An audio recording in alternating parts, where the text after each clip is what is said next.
Licenciado. Ya estoy de vuelta. Pueden ver. Yo no sé si Danilo quiere dar su opinión.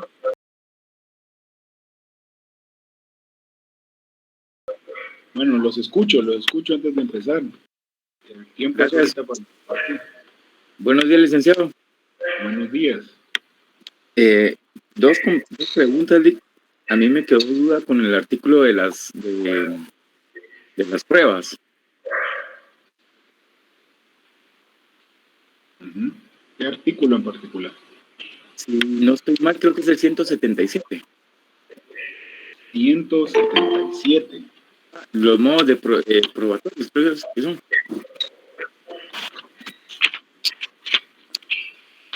El principio procesal de adquisición.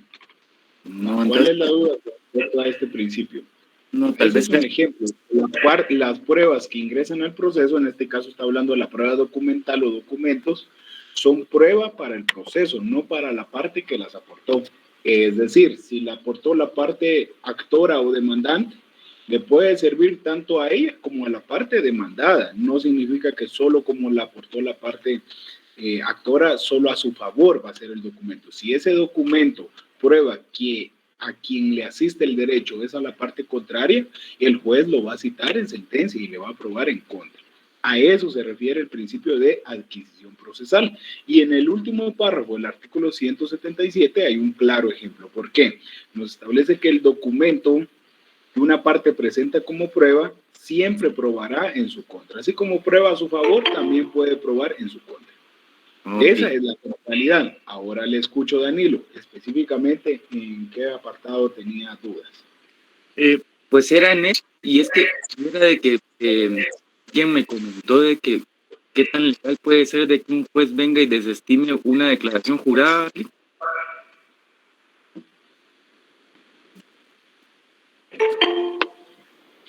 Por favor, ¿podría repetir y ampliar más su intervención en el sentido de aclarar a qué se refiere?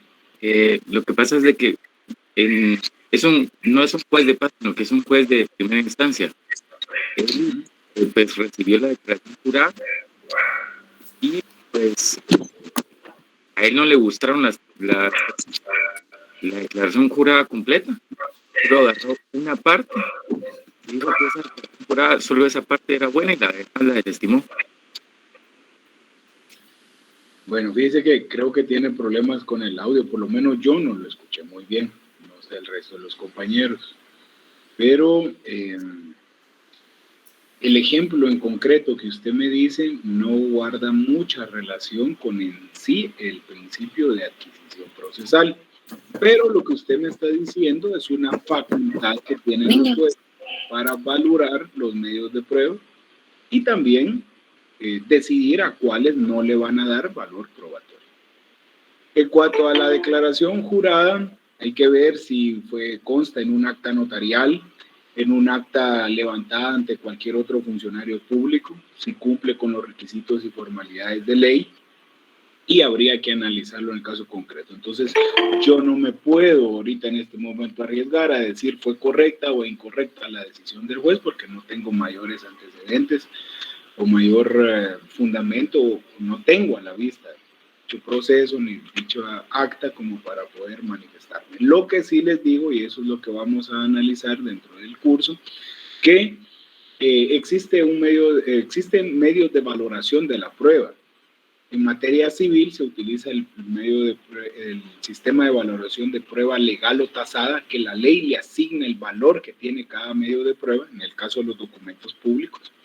Y también el medio o el sistema de valoración de la prueba de la sana crítica razonada. El juez va a resolver conforme a la ley, a la lógica y a su experiencia. Entonces, es facultad del juez darle o no valor probatorio a un medio de prueba en específico. O sea que sí pueden pues, no optar a la prueba de la declaración jurada. Efectivamente, de hecho, en sentencia, ambas partes, tanto actor como demandado, ofrecieron sus pruebas, pero digamos que en sentencia el juez va a declarar con lugar la demanda, únicamente le va a dar valor probatorio a la prueba del actor, no así del demandado, porque si le da valor probatorio a ambos pruebas de las dos partes, se va a estar contradiciendo. ¿Cómo le va a dar la razón a una sola de las partes si también le está dando valor probatorio a la de la otra parte? Entonces, el juez debe ser, recuérdense otro principio procesal, congruencia y coherente. Debe ser congruente y coherente con lo que está dictando. Fíjense que conforme vayamos avanzando en el desarrollo del curso, van a ir ustedes comprendiendo de mejor manera en qué se fundamenta un proceso civil y específicamente un proceso de familia. Bueno, ¿alguna otra duda o pregunta previo a iniciar? Gracias a los compañeros que siguen las instrucciones debidas. Los veo a varios con la cámara encendida, eso es muy bueno, los veo prestando atención. Y a quienes no, vamos a dar inicio en este momento, es el momento de iniciar la clase correspondiente. Regina está solicitando la palabra. Muy buenos días. Muy buenos días, Lick. Solo yo tengo una duda. Fíjese que dentro de los principios procesales que enumeramos la semana pasada, usted mencionó que habían 3 que eran hermanitos, ¿verdad? Que tenían relación en tema a los costos de, bueno, digamos, hablando de lo económico del proceso, ¿verdad? Pero yo le puse asterisco a los 3 y yo espero no haberme equivocado porque venía esa pregunta dentro del laboratorio, pero solo quería confirmar si era economía procesal, celeridad y concentración. Así es, efectivamente, Regina. Yo para efectos de clase, para que nos riamos un poco, les dije que son hermanitos. Ustedes consultan cualquier libro de derecho procesal, no lo van a encontrar de esa manera, ¿verdad? Pero yo para efectos de clase se los expliqué de esta manera porque tienen mucha relación, parecen mucho, o todos se complementan entre sí. Porque lo que buscan estos 3 principios, como dijo la compañera, economía procesal, concentración y celeridad, es hacer del proceso lo más rápido posible y económico para las partes, buscar la solución de conflicto lo más rápido posible. Sin embargo, les ponía yo el caso práctico la semana pasada. En plazos vamos a ver que el juicio ordinario, que es el más largo en cuanto a plazos, siguiendo los plazos al pie de la letra, nos durará de 2 a 3 meses. Sin embargo, en la práctica dura de 2 a 3 años. ¿Por qué es así? Pues por la carga y forma de trabajar del sistema de justicia guatemalteco. No lo voy a cambiar yo ni lo van a cambiar ustedes. Es simplemente una comparativa entre la ley y la práctica. ¿Alguna otra duda? Gracias, Lick. Muy bien. Gracias por hacer sus observaciones y preguntas. Fíjense que yo los tengo identificados aquí al grupo de los que más participan, de los que más intervienen, que no son muchos, pues, pero suman alrededor de unos 50, 60 personas. Pero entonces, en las estadísticas que vamos a ver a comparación, si tengo 300 alumnos ahí, tengo suficiente material para entrar a hacer las famosas reglas de estadística, todo eso, ¿verdad? Entonces, las estadísticas no mienten y ahorita van a dar cuenta cómo hay 150 personas que se confunden en las preguntas. ¿Por qué? Porque son las 150 personas que no los veo activamente en clase. Y como me dijo el compañero al inicio de la clase, Lick, pero si estaba fácil, era de ponerle atención, marcar lo que usted nos pregunta o nos dice, las recomendaciones que nos da, y luego plasmar eso en el laboratorio. Sí, le digo yo, es fácil, pero no todos lo hacen. Pero bueno, aquí como aprende el que quiere y también gana el que quiere, pues estamos en esa situación. Bueno, les quiero compartir los resultados del laboratorio y hacer un repaso también para aclarar dudas, pero no sé si tenemos otra pregunta antes o previamente. Yo tenía una pregunta, licenciado, pero creo que se va a resolver ahorita que revisemos el examen. Pues, déjame la pregunta. ¿Quiere? Dígame. No, solo era para la pregunta respecto a las clases de competencia, las que iban a ser utilizadas por el curso de Derecho de Familia, valga la redundancia, que no me recordaba si eran 3 o eran 4. ¿Cuáles son? Dígame. Creo que era materia, jerarquía, cuantía y territorio. Va. En cuanto a materia, ¿cuáles son las que, o por qué las estamos estudiando en el curso? Me agarró el fly ahorita, A ver, ¿cómo lo ayudamos? Está fácil.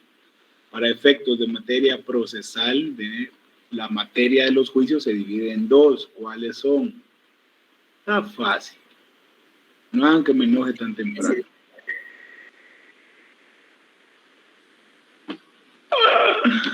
Materia civil y de familia. Muy bien, gracias. Materia civil y de familia. Me acaban de evitar un derrame cerebral matutino. Está fácil. En cuanto a instancias, recuérdense que en ningún proceso de ninguna materia habrá más de 2 instancias. Entonces, esto significa que el juez que conozca en primera instancia y se presente una apelación deberá de conocerla el superior jerárquico. En cuanto a la cuantía, recordemos, ¿verdad?, que están los acuerdos y el decreto en el cual se regula la ínfima cuantía en materia civil que dependerá del municipio en el cual se presente la acción, y en materia de familia, que es de 18,000 quetzales anuales para todo el país o para todos los municipios. Y finalmente, la última regla de competencia, ¿cuál es? Ya dijimos, materia, jerarquía, bueno, que primer y segundo grado, o instancias, la cuantía y el territorio, ¿verdad? Que estas va de la mano. Y en las reglas del territorio hay un principio, o la regla general es que la justicia sigue al demandado. Sin embargo, en tema de alimentos, ojo, que es lo que nos estamos estudiando, la alimentista o parte actora es quien decide. Bueno, esas son las particularidades. ¿Ya ven? Si es como yo me los controlo, si están poniendo atención o no, porque qué fácil es decirle a Lick. Sí, Lick, todo está claro, sencillo. Y así me decían la semana pasada. ¿Cómo vamos hasta el momento? Les decía yo. No, nítido, Lick. Ahí está fácil el tema. No hay problema. Bueno, les decía yo. Pero ya ven, con una pregunta los pongo ahí a dudar. Hagamos un breve repaso, pues, del laboratorio y luego vamos a iniciar con la clase de hoy. ¿Se ve en pantalla el laboratorio? ¿Alguien que me confirme? Sí, Lick. Muy bien. Perdón. Bueno. Sí, estamos otra vez, ¿verdad? Estamos con el laboratorio. La primera pregunta. Sí, Lick. Sí, licenciado. Aquí primero es una parte teórica del curso. Indica: el derecho procesal de familia se origina del derecho procesal civil. Por consiguiente, o por lógica, se fundamenta principalmente en el Código Procesal Civil y Mercantil y en la Ley de Tribunales de... Efectivamente, la respuesta es verdadera. 247 personas se acertaron. Sin embargo, estas 22 personas yo creo que no entraron al curso la semana pasada. Siguiente pregunta. Es el conjunto de normas jurídicas, principios, doctrinas e instituciones que regula el desarrollo y eficacia de los procesos que van a permitir resolver los conflictos civiles y de familia que surjan entre los particulares, los cuales deben de ponerse en conocimiento de un juez competente, quien va a resolver en autoridad de cosa juzgada, o sea, cuando ya quede firme la sentencia. Desde el momento que dice desarrolla la eficacia de los procesos, nos está diciendo que es una disciplina procesal. Por lo tanto, derecho civil y derecho de familia no tienen nada que ver aquí en esta pregunta. Vamos ahora con los principios que impulsan el derecho procesal. Qué bueno. De familia. Solo hay un micrófono encendido, compañeros, por favor. Principio procesal que establece que el proceso se desarrolla en audiencias, en las cuales es obligatoria la presencia de las partes, pero sobre todo la presencia del juez, porque va a presidir y dirigir las mismas. Principio de inmediación. Muy bien, el juez debe estar presente y presidir, tiene poder de decisión en base a su jurisdicción. Principio procesal que establece que las partes son quienes disponen e impulsan del proceso en todo momento, porque la actuación del juez no es de oficio, sino que las partes tienen a su cargo o disposición el proceso. Su mismo nombre lo indica, disposición. Entonces es el principio dispositivo. Hasta aquí no me he enojado porque la mayoría ha respondido de forma correcta. Principio procesal que determina que el juez solo puede resolver conforme a lo pretendido, o sea, conforme a lo pedido, pues no puede excederse más allá en su resolución y otorgar más allá de lo que se le pidió. Principio de congruencia o coherencia. Muy bien. Principio procesal que regula que ante una notificación nula por habérsela notificado a la persona incorrecta o en el lugar incorrecto o por no mediar el plazo entre la notificación y la audiencia, por ejemplo, procede la devolución. Pero en lugar de ello, la persona a notificar se da por legal y bien notificado. Por lo tanto, valida el acto y surte efectos legales dentro del proceso. ¿Cómo se le llama este principio procesal? Principio de convalidación, porque está convalidando un acto que en principio era nulo. Siguiente. Este principio procesal establece que aunque el actor o demandante sea el único que ofrezca y proponga medios de prueba, no es sinónimo o no significa que va a ganar el juicio, porque la prueba aportada es prueba para el proceso y no para la parte que la aporta. Ya hemos hablado de esto al inicio de la clase y se llama principio de adquisición procesal. Sin embargo, 36 personas no ingresaron al curso, o por lo menos lo confundieron con eventualidad procesal. El principio de eventualidad establece que vamos a ofrecer todos los medios de prueba si eventualmente los llegáramos a utilizar. Y de ahí viene la famosa frase, es mejor tenerlo y no necesitarlo que necesitarlo y no tenerlo. Bueno, 36 personas lo confundieron. El derecho procesal civil y de familia es formalista. Este sí hay que cumplir al pie de la letra lo que establece el Código Procesal Civil y Mercantil. Por consiguiente, prevalece el principio de escritura por sobre el de oralidad. Sin embargo, y aquí viene la pregunta, ¿cómo se llama el único juicio de conocimiento en el cual prevalece la oralidad por sobre la escritura? Este estaba fácil porque si está hablando de la oralidad es el juicio oral. Me recuerdo yo y hasta hay chistes y memes de esto que dice el niño, papá, ya puedo leer y escribir. A ver, ¿qué dice aquí? La vaca da leña, escribe. Ay, no. Entonces, no sé por qué eligieron juicio ordinario, juicio sumario, juicio de arbitraje. ¿Por qué razón? Porque el único juicio que se desarrolla eminentemente mediante audiencias orales es el juicio oral. Aquí es donde ya me empiezo a enojar y me empieza a temblar el ojo aquí, el ojo derecho. Los principios procesales de celeridad, preclusión, concentración y economía procesal, también el de preclusión se relaciona. ¿Por qué? Porque lo que busca es no retrasar el proceso regresando a una etapa anterior. Se relacionan y se complementan entre sí, porque el proceso debe ser lo más rápido posible para resolver las pretensiones de la parte. Y hubieron más respuestas incorrectas que correctas. Y aquí es donde sí me llamó la atención, porque les quiero preguntar a ustedes entonces. Y pues los laboratorios sirven para prepararnos para los exámenes parciales, que esos son los que sí tienen valor. En estos no, entonces no hay ningún tipo de sanción ni represalia en contra de las personas que eligieron la respuesta falsa. Solo invito a alguien que pues muy conscientemente me diga, mire, Lick, yo lo coloqué falso por esta y esta circunstancia, y podamos debatirlo en clase, porque a lo mejor mi mensaje como catedrático no se transmitió bien y ustedes no me comprendieron. Y así pues lo debatimos y resolvemos la duda, porque no es posible que más personas estén incorrectas que correctas, pues. O sea, ahí es donde sí me preocupa a mí como catedrático. Los escucho, a ver quién es el valiente. No les voy a decir nada, aquí es para aprender, el intercambio de enseñanza-aprendizaje.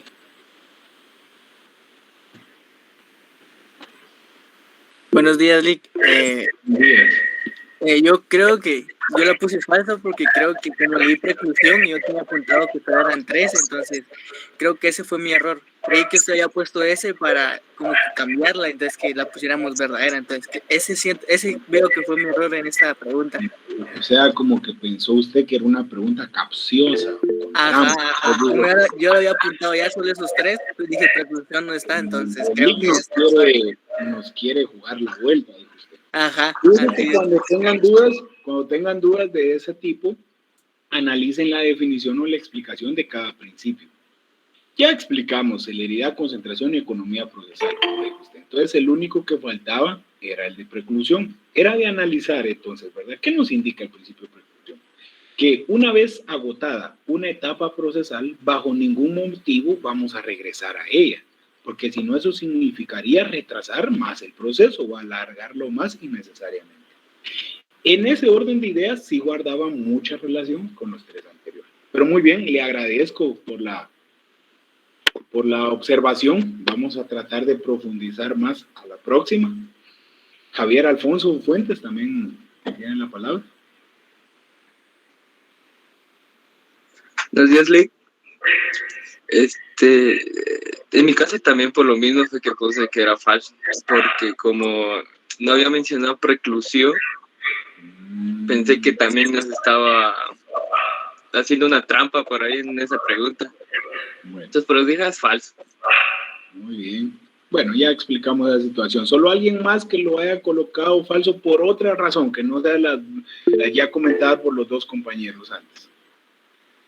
Vamos a ver, Livni, ¿no? Bajó la mano. Otra razón que no sea la ya comentada. No, Lick, es que yo lo puse verdadero, pero me puse a analizar los 3 puntos y hay una que menciona que, si no estoy mal, que nos quiere entender que el proceso no se tiene que retrasar. Entonces, para mí fue verdadera. Bueno, está bien. Bueno, entonces, ya ustedes me externaron ahí sus opiniones. Yo creo que la mayoría va en el mismo sentido como Hendel y como Javier. Y cuando sea así, ustedes tengan dudas, porque no les voy a decir que voy a dejar de hacer esas preguntas capciosas. No, sí, ahí es donde... Esos son los premios y recompensas para ustedes que se conectan todos los sábados, que sí reciben su clase de conciencia de 8 de la mañana a 12 en mediodía. Pues sí, para ustedes que sí me prestan atención, pues hay que darles un premio. A eso sirven este tipo de preguntas capciosas, porque no sería justo para alguien que no me entró a ninguna clase o que solo dejó conectado su teléfono y que fue a jugar fútbol, que le pregunte las normas básicas o lo mismo que está en el texto, porque el texto lo tienen todos. Entonces, en ese sentido, cuando sea así, analicen los elementos de la pregunta y vean si guardan relación. Por ejemplo, si el principio de preclusión se refiriera a que el juez debe estar presente en las audiencias, ahí sí no guarda relación con lo que regulan los 3 anteriores, ¿verdad? O que el principio de preclusión tuviera que ver con el de eventualidad, que hay que presentar todas las pruebas posibles, ahí sí no guarda relación. Entonces ahí sí es falso. Pero bueno, como les dije, y ya no quiero redundar más ni quedarnos pues paralizados en esta pregunta, hay que analizar si el principio de preclusión guarda estrecha relación con los otros 3. Y ya les dije que a mi criterio sí, porque lo que busca es que el proceso avance, continúe cada una de sus etapas o procedimientos y que no se regrese bajo ninguna circunstancia a una anterior. Principio de preclusión. Bueno, esta era de escribir y la mayoría lo tiene de forma correcta, solo hubieron algunas respuestas, que sí me llamó la atención, que dicen, es la facultad que tiene el Estado para administrar justicia a través de los juzgados competentes, quienes conocen, tramitan y resuelven y ejecutan los juicios. Entonces, esta facultad que tiene el Estado se llama jurisdicción porque es la facultad de administrar justicia a través de los juzgados, porque son los únicos que resuelven. Pero, por ejemplo, hay una respuesta de organismo judicial, no va de la mano, competencia tampoco. Pero todo lo que tenga que ver con jurisdicción, sí, esa sí es la respuesta. Miren, pues aquí es otra donde la vamos a analizar en clase. Y los voy a escuchar. Porque ustedes consideraron que la respuesta es verdadera. La potestad jurídica. Vale, primero los voy a escuchar y después les voy a dar yo mi punto de vista, porque si primero lo doy, entonces ya después ya nadie va a querer participar. La potestad jurisdiccional de conocer y juzgar los juicios le corresponde con exclusividad e independencia al organismo judicial, quien para darle solución más rápida a los casos la puede delegar en otros organismos y dependencias del Estado. La respuesta correcta es falsa. Sin embargo, igual que la pregunta anterior, hubieron más personas que colocaron la respuesta incorrecta. Pues para debatir y aprender y resolver dudas, los invito a alguien que a conciencia me diga, mire, licenciado, para mí la respuesta era verdadera, pero por esta situación. Y platiquemos. Vamos a ver. Le doy la palabra. ¿Por qué consideran ustedes que la respuesta es correcta? Vamos a ver, José Huarcas. Sí, licenciado, pues yo consideré verdad. No, licenciado, yo consideré falsa porque me confundí porque el organismo judicial tiene su propia independencia, por lo que no depende de otros organismos. ¿Pero su respuesta fue verdadera o falsa? José. Es falsa, licenciado, disculpen. Vaya, muy bien. Está bien, ya tuvimos ahí la primera exposición. Vamos a ver Karen y después les voy a dar ahí una explicación. Karen. Es que yo, licenciado, donde me confundí, le voy a ser sincera, fue donde decía, es que ahora lo que puse que era verdadera, fue cuando, pero dudé, ¿verdad? Porque donde decía que le delegaba a los otros organismos, ¿verdad?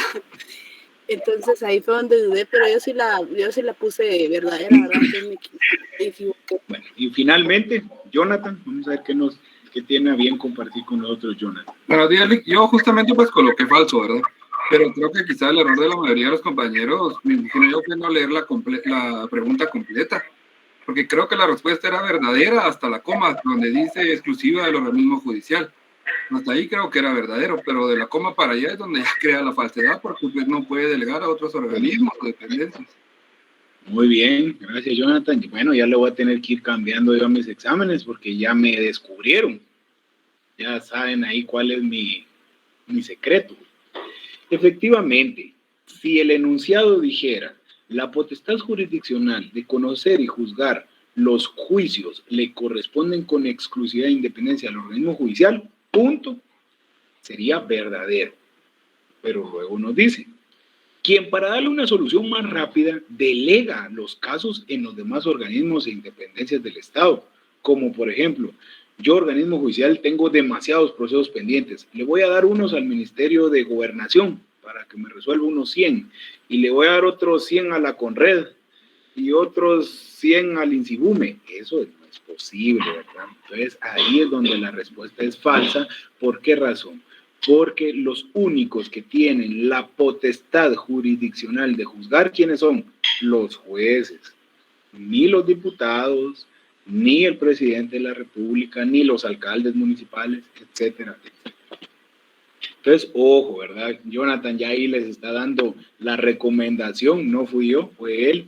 Lean bien la pregunta. Continuemos entonces, pero sí, espero que para los siguientes ya no ver este tipo de 148 respuestas correctas. Eso es lo que a mí sí me llama la atención, ¿verdad? Siguiente, es la facultad o límite que tiene un juez para conocer y resolver de un asunto determinado, es decir, para ejercer su jurisdicción a un caso en concreto. Respuesta correcta, competencia. Ahora bien, vean pues qué montón de otras opciones tenemos. Juridicidad, malo. Justicia, malo. Prórroga de la competencia, incorrecto. De compeler y apremiar por todos los medios legales, pero ni les he enseñado eso yo, pero incorrecto.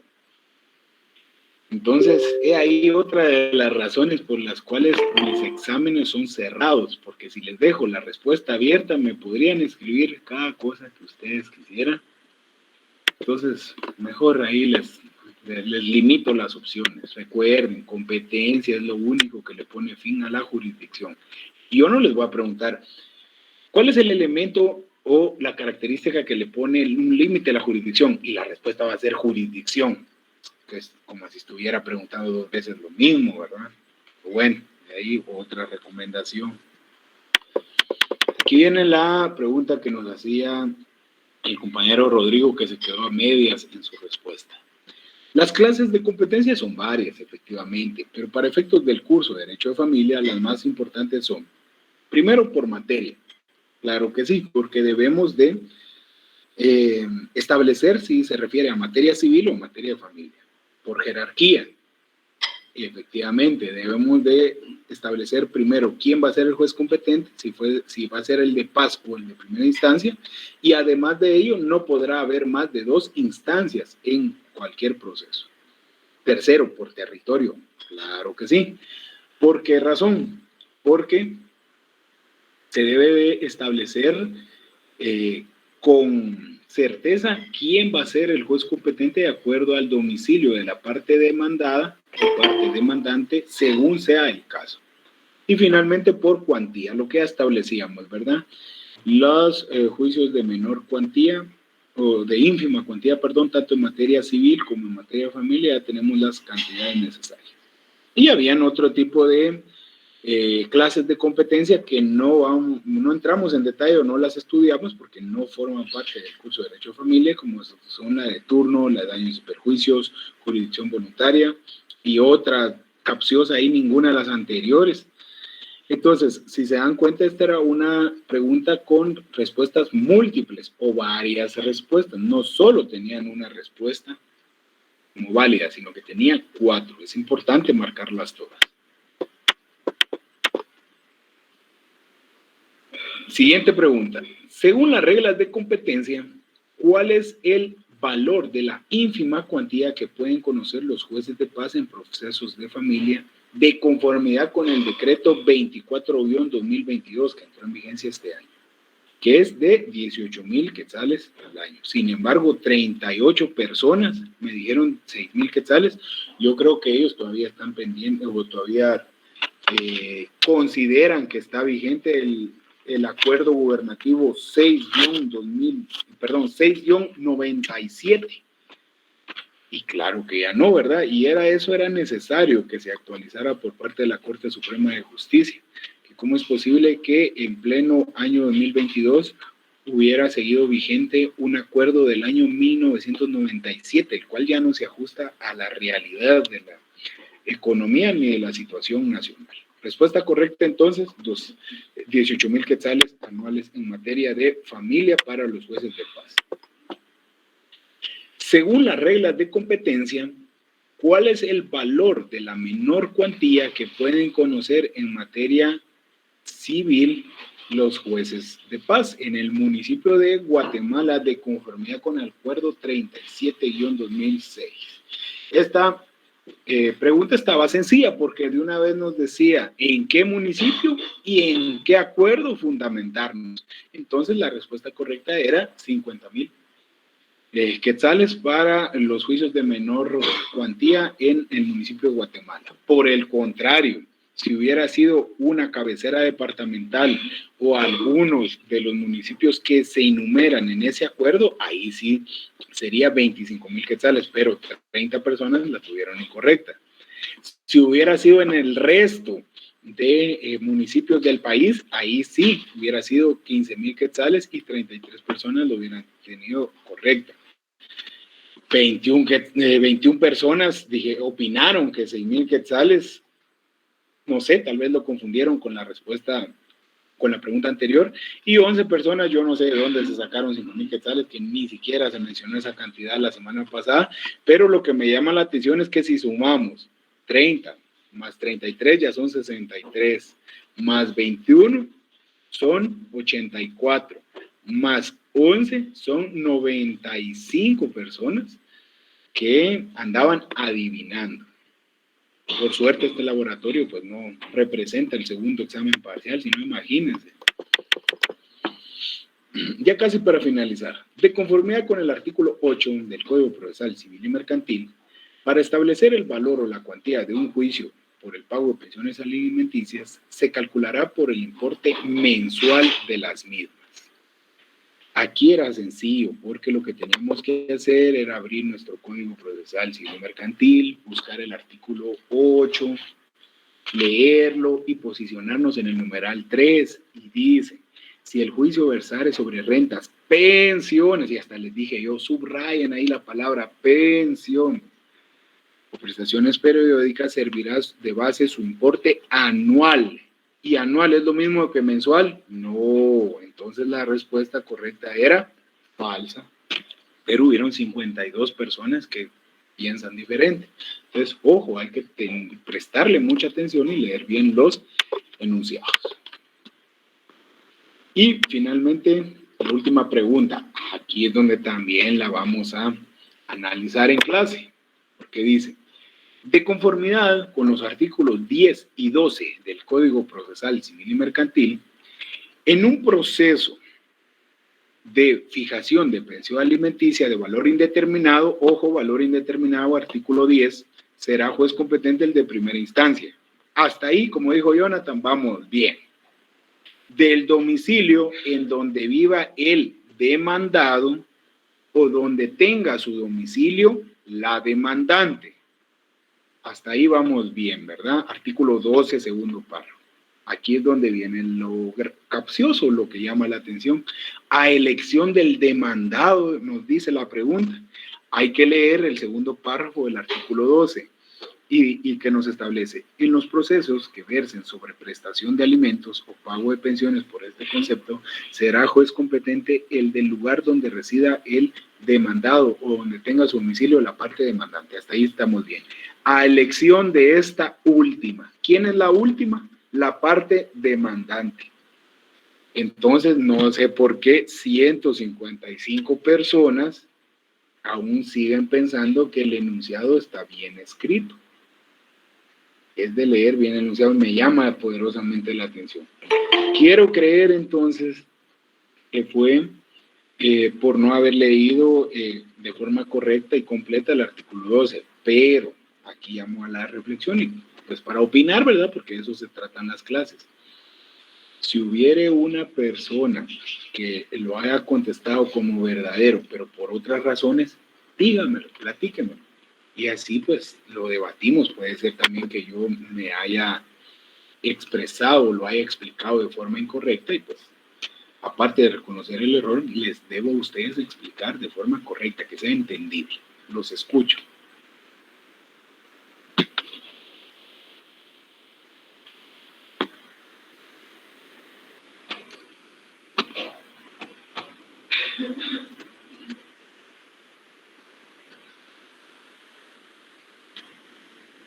Nadie me va a decir nada.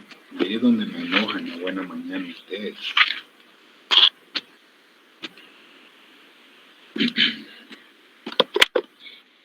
Buenos días, Nick. Creo que no. Lo que pasa es que sí nos hace falta leer completa. Quizás a veces no es justificación, ¿va? Pero a veces la misma premura del tiempo nos hace solo pasar la vista, como a veces lo hacemos en clase también, ¿verdad? Que solo pasamos la vista y no vamos analizando lo que vamos leyendo.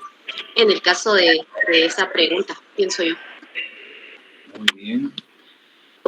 Lo curioso, me llama la atención ahí lo que usted me está diciendo, porque yo les dije que el laboratorio iba a estar habilitado hasta las 13 horas, pero lo curioso, y qué bueno que usted me lo dice, porque no cerré el laboratorio hasta ya en horas de la tarde de ese día sábado, pero la primera respuesta se registró después de las 13 horas, casi como a las 13:30.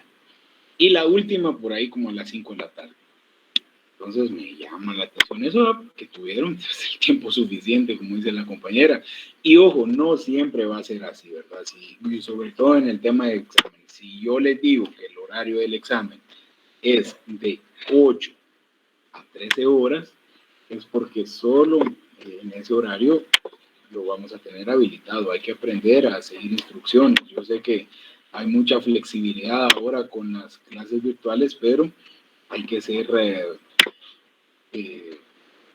puntuales y responsables con lo que nos indican. Sobre todo porque los tengo que preparar para el ejercicio profesional y ningún juez les va a decir, vaya, está bien, ayer venció el plazo, pero presénteme hoy su memorial, ahí se lo voy a aceptar. Hoy le voy a decir al comisario que le ponga el sello con fecha de ayer. Jamás, nunca van a hacer eso. Se los comento porque hubo una persona que en el primer examen parcial me dijo, licenciado, yo estaba haciendo un montón de cosas durante el día, no me dio tiempo a hacerlo. No sé si me permite realizar mi examen parcial y había transcurrido el plazo. Por no decirle no, le dije yo, tiene 20 minutos para realizarlo y efectivamente lo realizó. Pero es un caso excepcional y le dije que era la primera y última vez que lo iba a permitir. Bueno, la semana pasada ya no les compartí lo de la reforma al Código Procesal Civil y Mercantil en cuanto a la cuantía. Lo voy a hacer ahorita de una vez en este momento y les voy a compartir otro documento que se llama Estudio del Embargo como Medida Precautoria. Ese va a ser un tema que vamos a analizar el día de hoy. Bueno. Entonces lo voy a compartir en este momento y vamos a dar inicio con nuestra clase de hoy. La clase de hoy siempre será analizando el texto que les compartí que se llama Generalidades del Derecho Procesal de Familia. Hoy terminamos con este tema y a partir de la próxima semana empezamos de lleno con el juicio ordinario y es el turno de analizar el tema de las personas que intervienen dentro de los procesos, continuando con nuestro desarrollo del articulado del Código Procesal Civil y Mercantil. ¿Se recuerdan? La semana pasada vimos los primeros 24 artículos. Hoy vamos a ver del 25 en adelante. Y dijo la compañera Mónica, dijo algo bien importante, hay que leer bien. Entonces yo les aconsejo que aprovechen ahorita que son pocos artículos, denle una leída más y que quede bien claro esto, porque no es lo mismo estudiar 25 artículos que estudiar 125. Y ojo, para el segundo examen parcial sí van a tener que leer más. Estoy avisando desde hoy. Bueno, abramos todo nuestro texto en personas que intervienen en los procesos. De igual forma se los voy a compartir, pero no sin antes poderles compartir este material en Moodle Classroom. Una vez lo voy a hacer en este momento.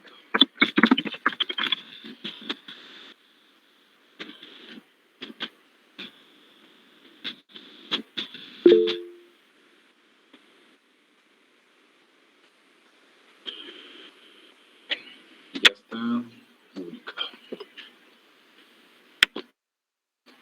Ahí lo pueden revisar ustedes en el transcurso del día y si no quedó bien cargado o algo por el estilo, me avisan.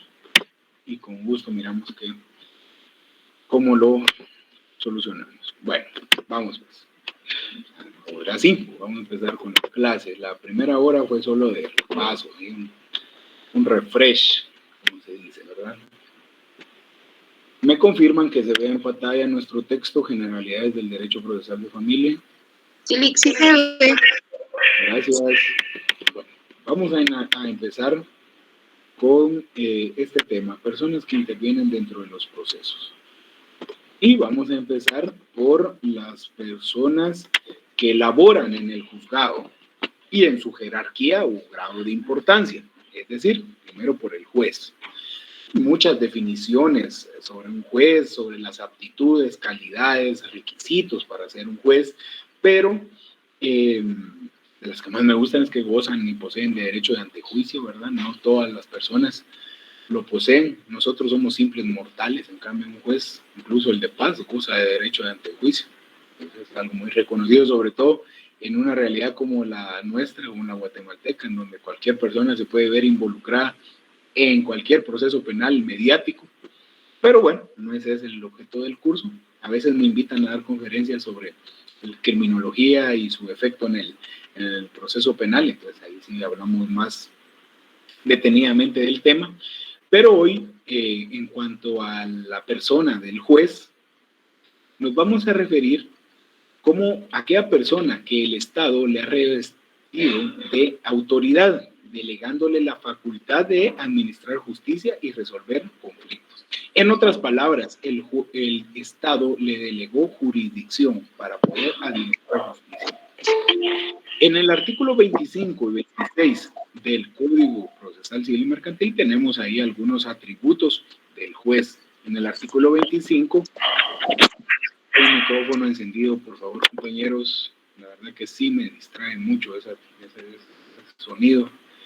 Les ruego ahí su comprensión. Gracias. Les decía entonces que en el artículo 25 tenemos el principio de probidad. ¿Por qué razón? El principio de probidad, pues ya les dije, lo expliqué la semana pasada, se refiere a que la alta investidura que debe tener un juez como representante de la nación, como funcionario público, y sobre todo basarse en la ley del organismo judicial. Mientras que en el artículo 26 tenemos el principio de congruencia, ¿verdad? Que el juez deberá dictar su fallo congruente a la demanda y no podrá resolver de oficio sobre excepciones o sobre situaciones que solo pueden ser pedidas por las partes. ¿Por qué? Porque las partes son quienes tienen a su disposición el proceso, principio dispositivo. Ahí tenemos varios principios que se traen a la palestra.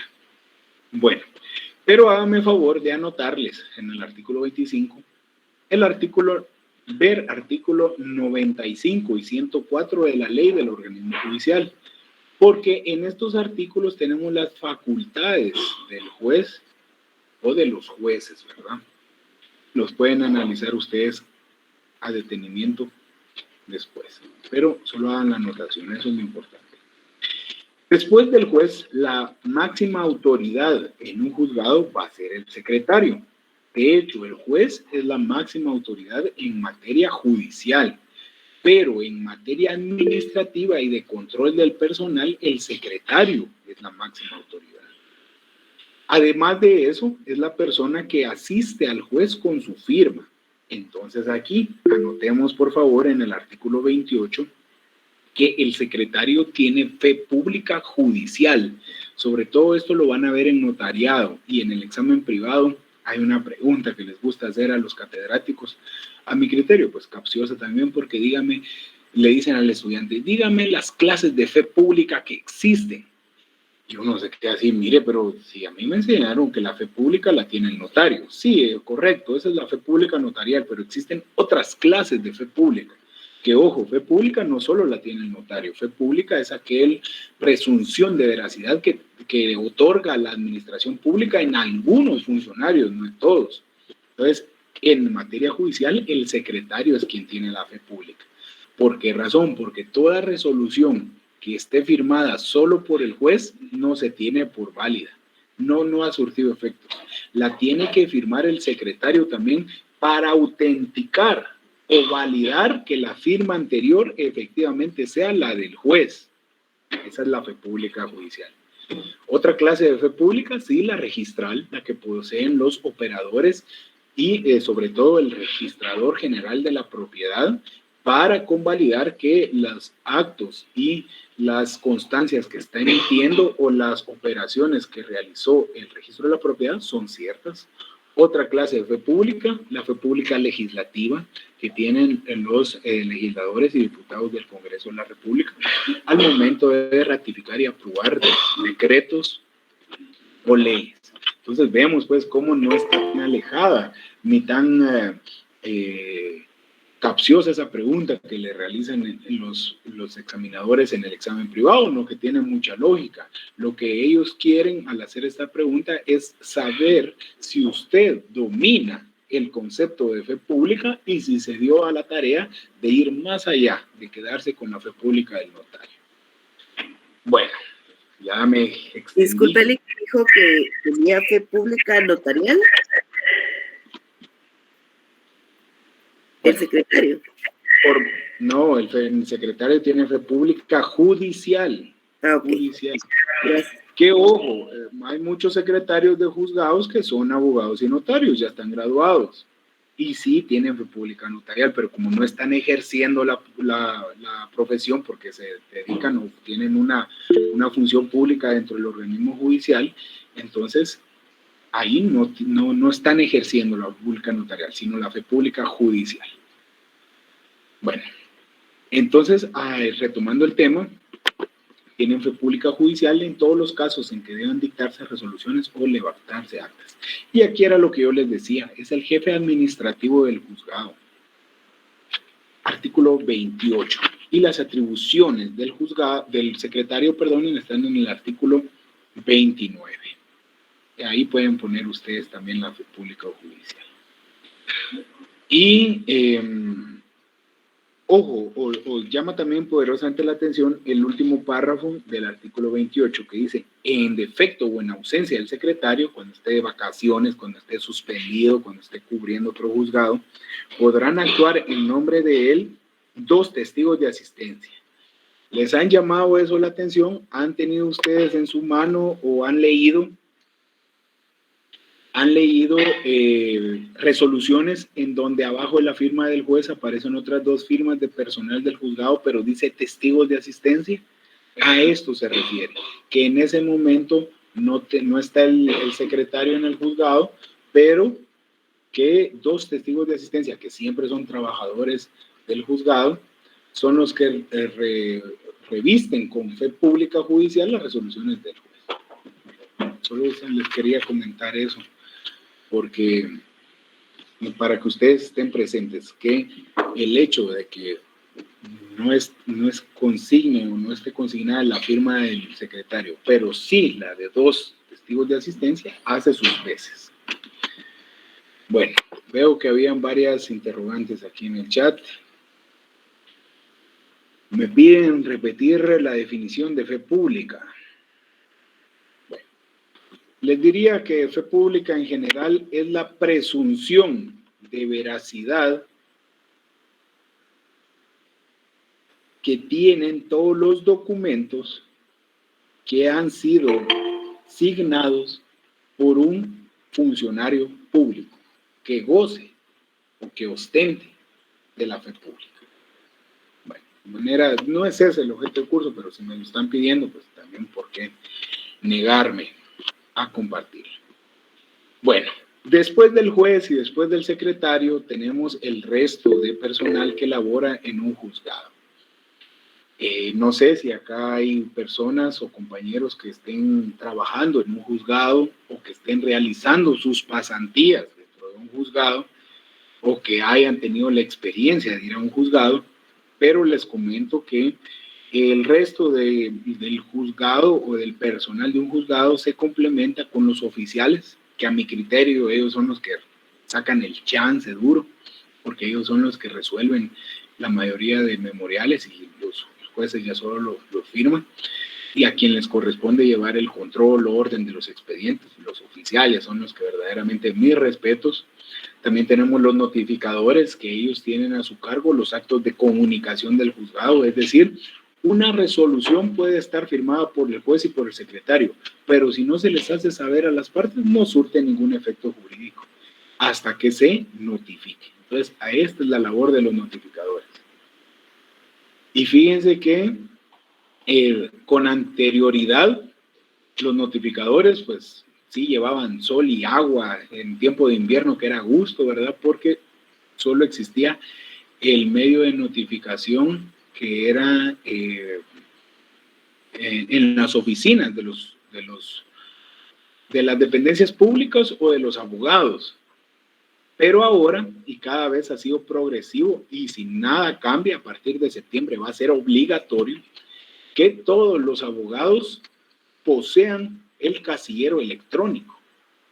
¿Qué significa esto? Y eso también lo vamos a ver cuando veamos la forma de notificaciones. Ahí hay otras reformas que sufrió el Código Procesal Civil y Mercantil.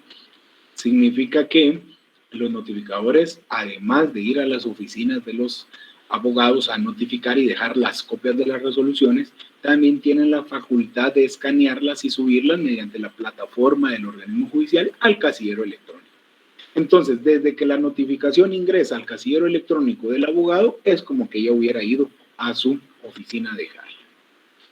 Finalmente tenemos a los comisarios, que estas son, no crean, no confundan el término comisario con sheriff, ahí con el policía que está afuera del juzgado, la persona de azul que pertenece al organismo judicial. No, ellos son elementos de seguridad. Pero el comisario es la persona que se encuentra en comisaría y que tiene a su bien recibir todos los memoriales, correspondencia y documentación que ingrese al juzgado. Entonces, esa es la labor principal del comisario. Pero, además de existir auxiliares de justicia dentro del juzgado, o auxiliares del juez dentro del juzgado, también van a existir auxiliares del juzgado o del juez afuera. Y eso es lo que establece el capítulo 3. A partir del artículo 31, pues tenemos ahí los notificadores. A partir del artículo 32, el personal administrativo, que son los oficiales, ¿verdad? Entonces, si quieren, vamos a agregar aquí para que vean ustedes que todo tiene su respectivo fundamento. Creo que el cursor siempre me traiciona.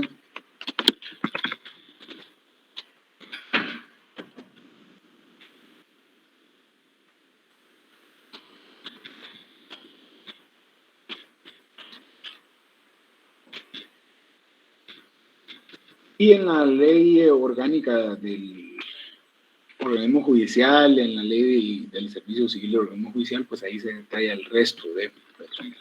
Pero vámonos ahora a auxiliares del juez fuera del juzgado.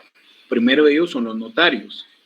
Los notarios auxiliarán al juez en algunos casos y a propuesta de las partes interesadas en la realización de determinados actos, como por ejemplo notificaciones, discernimientos de cargo, requerimientos de pago, embargos y secuestros. Entonces, háganme favor de colocarle al artículo 33 ver los siguientes artículos.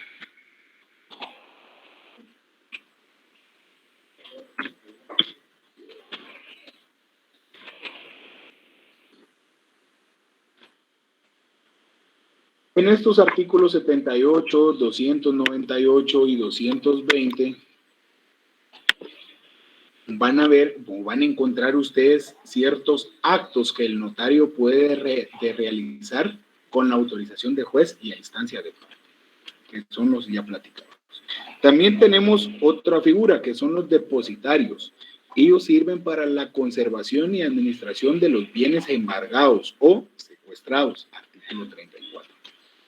Y finalmente, los interventores, ellos están en el artículo 37, que es el depositario de las fincas rústicas o urbanas o de establecimientos comerciales o de propiedades agrícolas, pero de aquí nos estamos hablando. La diferencia entre un depositario y un interventor es que el depositario realiza la conservación y administración de bienes, pero no comerciales, mientras que el interventor sí. Aquí se refiere a bienes de carácter agrícola, industrial, fincas de producción o de explotación, que también estuvieran embargados.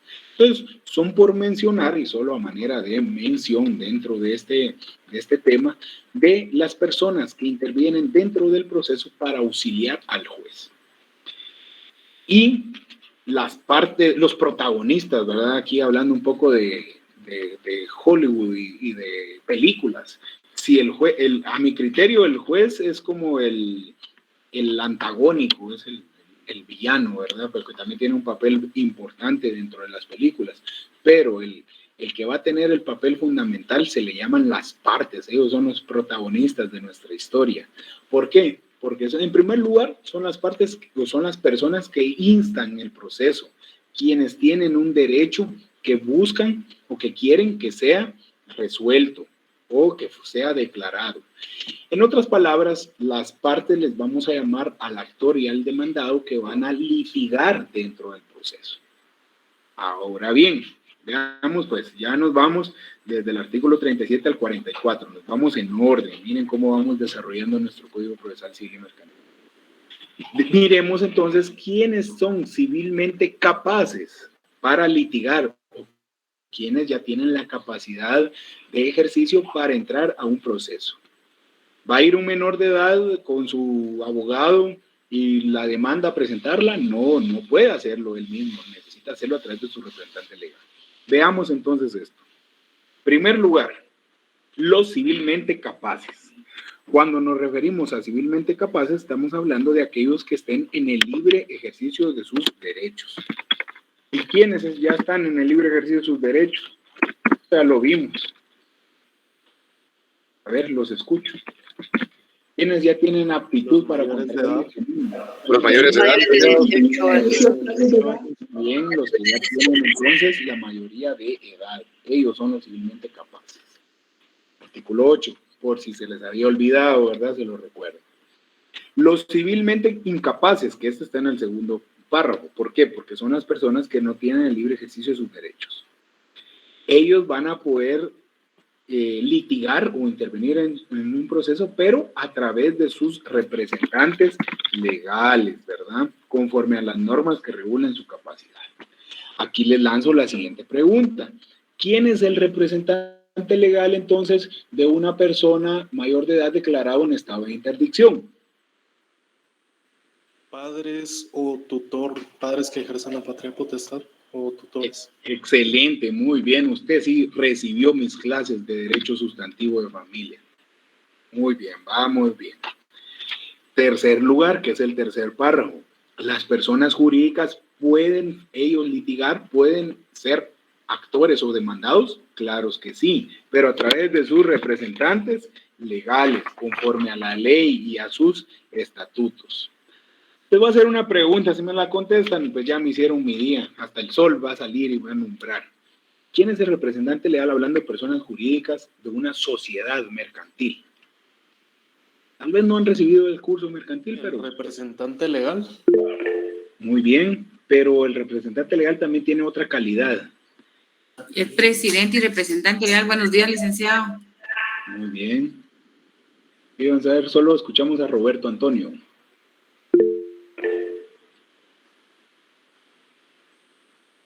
El gerente general. Bien. El representante legal, licenciado, y podría fungir dependiendo de la calidad de la escritura como gerente general, como accionista o como CEO de la entidad. Vamos resolviendo esa duda. Muy bien, pero me gustó que todos ahí tienen ahí la noción. Una sociedad anónima, efectivamente, está compuesta por varios socios, ¿verdad? Si es de carácter capitalista, pues van a ser accionistas. Imagínense que una sociedad esté conformada por 200 socios. No van a ir los 200 a juicio. ¿En dónde va a decir el comisario? No, yo no tengo 200 sillas aquí en el juzgado, solo que se queden los otros en el parqueo. Le van a decir, eso es imposible. Entonces es necesario nombrar a un representante legal que va a tener la voz y el voto de todos los demás. A él se le llama administrador único. Pero dijo una compañera ahí, pero también puede ser presidente. Sí, cuando no es administrador único, sino que son varios en consejo de administración, deben de elegir a un presidente. Entonces, vamos a decir que el representante de una sociedad puede ser el administrador único o el presidente del consejo de administración. Pero también me mencionaron ahí otra parte importante que dice un gerente. Si la escritura constitutiva permite que la representación la tenga un gerente, ya sea particular o general, y se le delega a través de una acta notarial de nombramiento, claro que se puede.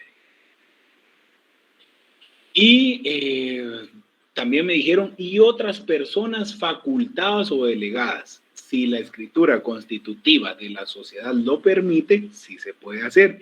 Y para el efecto tendrán que otorgarle un mandato. Entonces, solo por ponerles un ejemplo, Banco Industrial es una sociedad mercantil, es un banco, ¿verdad? Pero todos los bancos son sociedades anónimas. Y es el grupo financiero más fuerte del país, uno de los más grandes en Centroamérica. Entonces, imagínense, no va a tener solo un representante legal, ¿a qué horas va a atender todos los asuntos del banco? Entonces, Entonces, ellos sí permiten la delegación, pues en gerentes, en mandatarios, etcétera, pero siempre y cuando la escritura lo permita. Entonces, ya sabemos entonces que las personas jurídicas también van a comparecer a través de un representante legal. Y aquí les pregunto, ¿y si la persona jurídica fuere un municipio? ¿Quién es el representante legal del municipio? El alcalde. El alcalde. Piénsenle bien, uno se va a ir por la tangente, se va con la finta. ¿Será el gobernador? ¿El gobernador? No, el gobernador es el representante del presidente dentro de un departamento o en un departamento. El concejal. Mire, pues, el representante judicial, tal vez me expliqué mal, pero el representante de un municipio en juicio no es el alcalde, pero sí alguien muy importante del consejo municipal. El concejal. Son los síndicos. Los síndicos tienen la representación judicial del municipio. El concejal son los que suplen al alcalde en su ausencia. El concejal autoriza los matrimonios, ¿verdad?, en ausencia del alcalde. Está bien, es ahí solo para que no nos vayamos con la finta. Perdonen, hasta ahorita me percaté que Valverde tenía la mano levantada. No sé si tiene a bien opinar algo al respecto que se relaciona con el tema. ¿Tiene la mano levantada, Valverde? No sé si a la pregunta o no. Y con respecto a las sociedades anónimas, le voy a describir algunas características. La forma es mercantil. El tipo es capitalista, identifica denominación social, responsabilidad limitada al pago de acciones que hubiera suscrito, elemento personal, accionistas y órganos de soberanía, asamblea general de accionistas, junta o asamblea totalitaria, órgano administrativo, que son los accionistas o extraños, y órganos de fiscalización, los auditores, contadores, comisarios, y cómo está pagado el capital, está autorizado, escrito y pagado, y cómo se representa es por acciones. Gracias por habernos compartido ahí algunas características de las sociedades organizadas bajo forma mercantil. Selfa Marilis también estaba pidiendo la palabra, no sé si tiene bien. Licenciado, perdone una pregunta, me queda la duda, ¿por qué un síndico tiene la representación judicial? Disculpa. Porque así lo regula el Código Municipal, está en la ley. Es la representación judicial del municipio. ¿Y por qué? Porque un municipio es una entidad autónoma. Si bien es cierto, es una dependencia del Estado, es autónomo. Entonces, todas las entidades autónomas se representan, como tienen personalidad jurídica propia, consta en su ley constitutiva o en su ley orgánica quién es su representante legal. Bueno, me permito entonces, siguiendo con el análisis del artículo 44. Bueno, vamos viendo pues quiénes son las partes que tienen facultad de litigar. Ya vimos los civilmente capaces, los incapaces a través de su representante legal, las personas jurídicas a través de su representante legal. Ahora es el turno de las uniones, asociaciones o comités. Cuando no tengan personalidad jurídica, pueden ser demandadas por medio de sus presidentes, directores o personas que públicamente actúen en nombre de ellos, los que la representen públicamente. Aquí estamos hablando de uniones, asociaciones civiles, comités de padres de familia, como por ejemplo, ¿verdad?, comités de vecinos en un residencial, etcétera, también puede ser objeto de ser demandados. Y finalmente, lo que me da trabajo a mí, el Estado actuará por medio del Ministerio Público. ¿Será cierto eso, compañeros?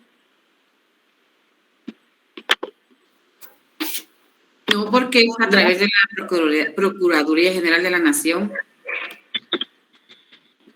Recuerden que no se les olvide, el Código Procesal Civil y Mercantil, igual el Código Civil, entraron en vigencia en 1964. Y imagínense, yo creo que ni sus papás habían nacido en ese tiempo.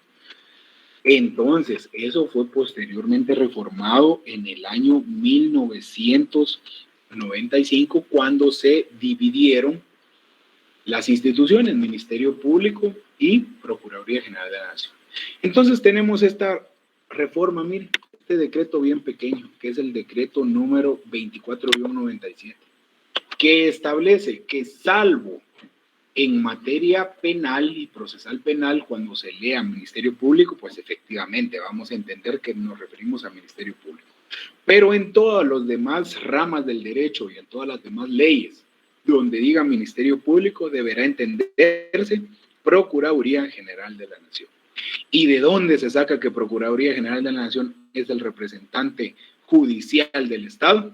Artículo 252 de la Constitución Política de la República de Guatemala y el decreto número 512. No tenemos ley orgánica más que este decreto que está vigente desde también tiempos inmemorables, pero pues ese es nuestro asidero legal, lo que a mí me faculta ir a juicio y pelearme con medio mundo, en el buen sentido de la palabra, ¿verdad? A pesar que a pelear llego. Peleo solo aquí en las clases. No, tampoco. Ahorita he estado contento. Hoy no me enoja. Bueno, entonces el Estado de Guatemala actuará, ya sea como actor o demandante, o como demandado a través de Procuraduría General de la Nación.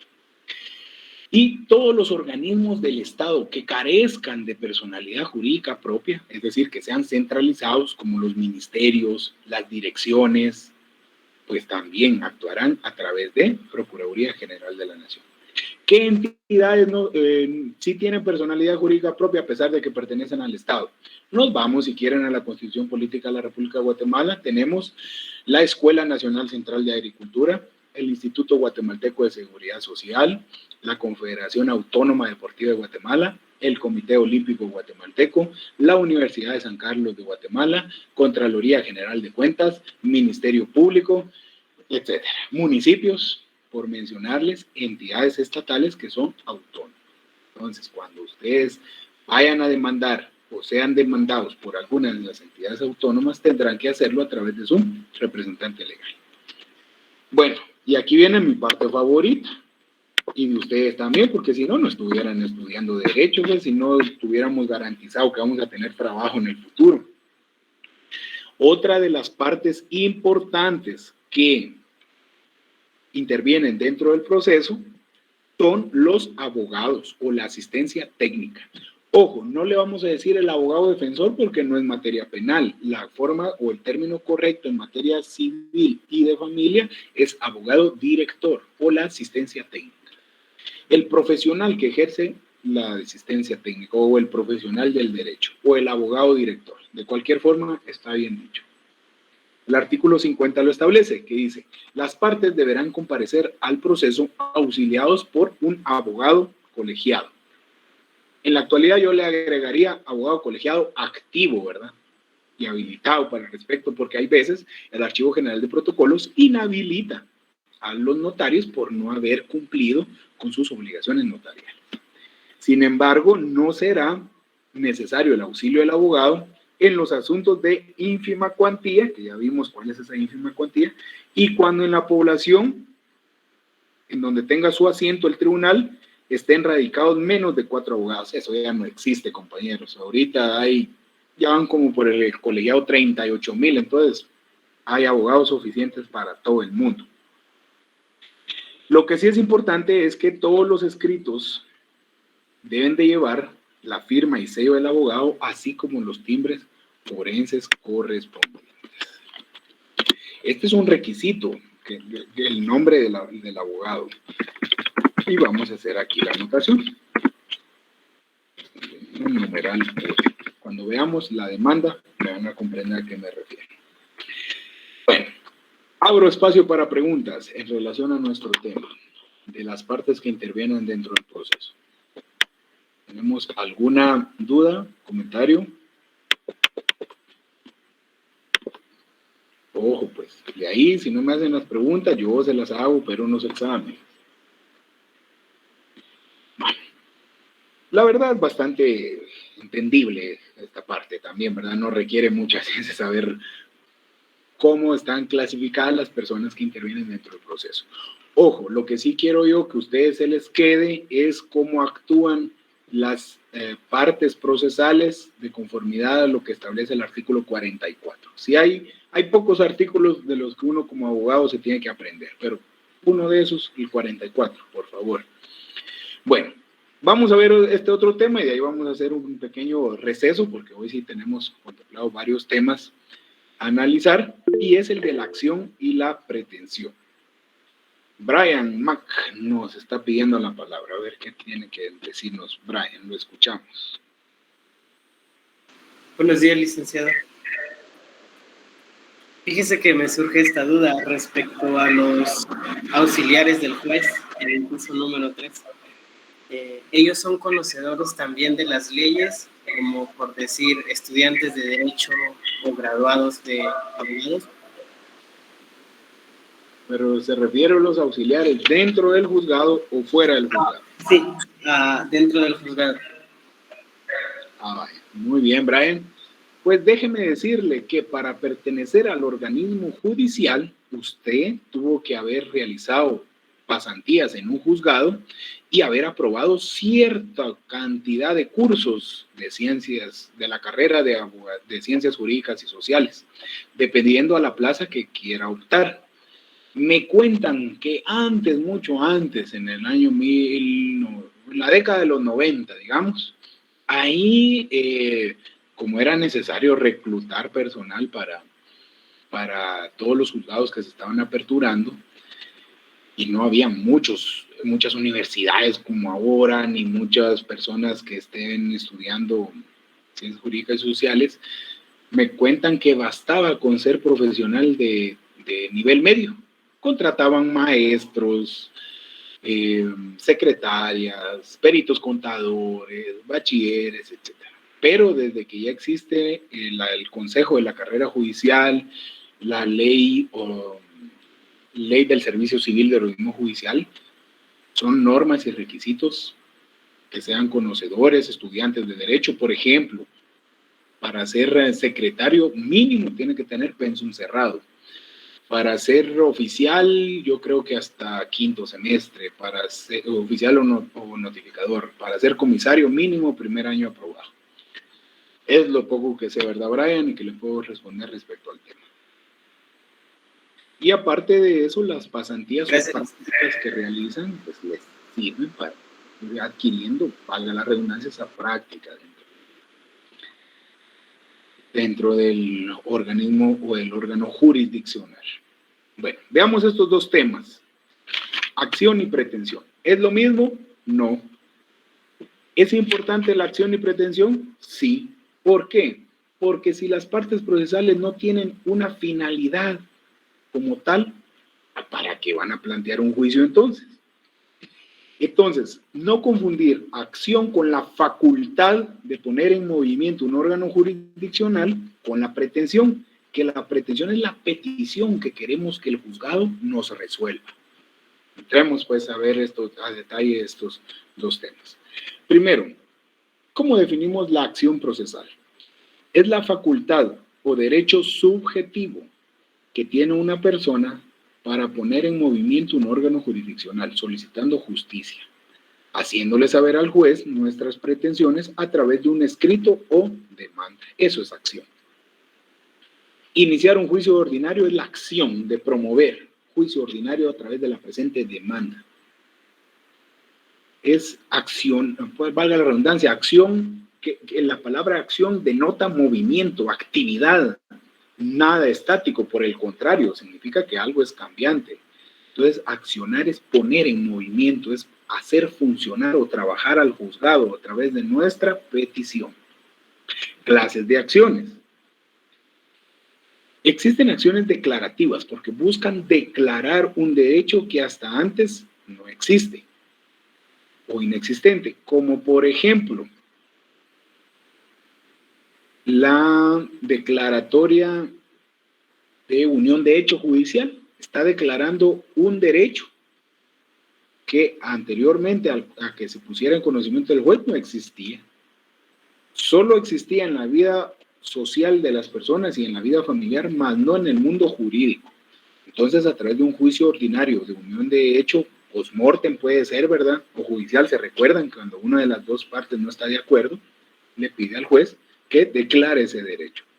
Pero también hay acciones constitutivas, porque constituyen una situación o relación jurídica nueva o distinta, como por ejemplo la declaratoria de paternidad y filiación a través de un juicio ordinario y a través de una sentencia. Con la prueba de ADN el juez confirma pues que efectivamente el presunto hijo es hijo del demandado. Entonces ordena que se inscriba en el Registro Nacional de las Personas. Entonces constituyó una relación nueva que antes no existía. Ya constituyó, ya se creó ese vínculo. Y también hay acciones de condena, porque conllevan el cumplimiento de una obligación. Y las obligaciones consisten en dar, en hacer o en no hacer. Por ejemplo, una acción de condena de dar, un juicio ordinario de daños y perjuicios, conlleva el cumplimiento de una obligación. De hacer, o otra de dar, podría ser un juicio oral de fijación de pensión alimenticia. Usted está obligado a dar en concepto de pensión alimenticia de forma mensual X cantidad de dinero. De hacer podría ser un juicio sumario de interdicto de obra nueva o obra peligrosa, hacer determinada acción, y de no hacer, pues en el mismo sentido, ¿verdad? De dejar de construir, da ya no hacer, porque el juez provisionalmente decretó su suspensión a través de ese juicio sumario. Bueno, por mencionarles algunos ejemplos, ¿verdad? También tenemos acciones principales, que esto va mucho de la mano, la acción principal y la acción accesoria, con lo que vimos la semana pasada de los procesos principales y procesos accesorios. Un proceso principal conlleva una acción principal. Por el contrario, un proceso accesorio va a conllevar una acción accesoria, que va a ser a través de la vía de los incidentes, o en la vía incidental, o bien una medida cautelar o precautoria. Ese es el siguiente tema que vamos a analizar el día de hoy, después del receso, los procesos accesorios. Y finalmente la pretensión. La pretensión está fundamentada en la ley en el artículo 51. En otras palabras, pretensión significa pretender, pedir, querer. ¿Qué es lo que nosotros le estamos pidiendo al juez? ¿Qué le vamos a pedir al juez con nuestra demanda? Entonces, le vamos a pedir que nos haga efectivo un derecho que creemos que nos asiste y que queremos que se declare. Esto está contenido en el artículo 51 del Código Procesal Civil y Mercantil. Bueno, ¿alguna duda o pregunta del momento?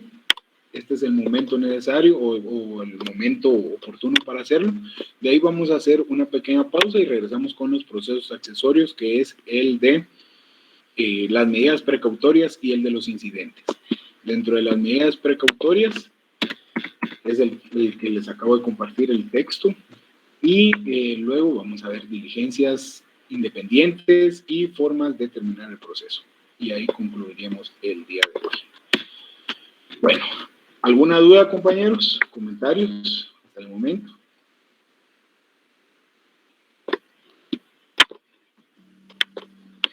Son las 9:43. Regresamos a las 10 en punto, ¿les parece bien? Aprovechemos el receso para ir a estirar los pies, al servicio sanitario, a comer algo, tomarnos un café, etcétera, y volvemos. Gracias por su atención. Dejo aquí conectado, me quedo en pantalla también.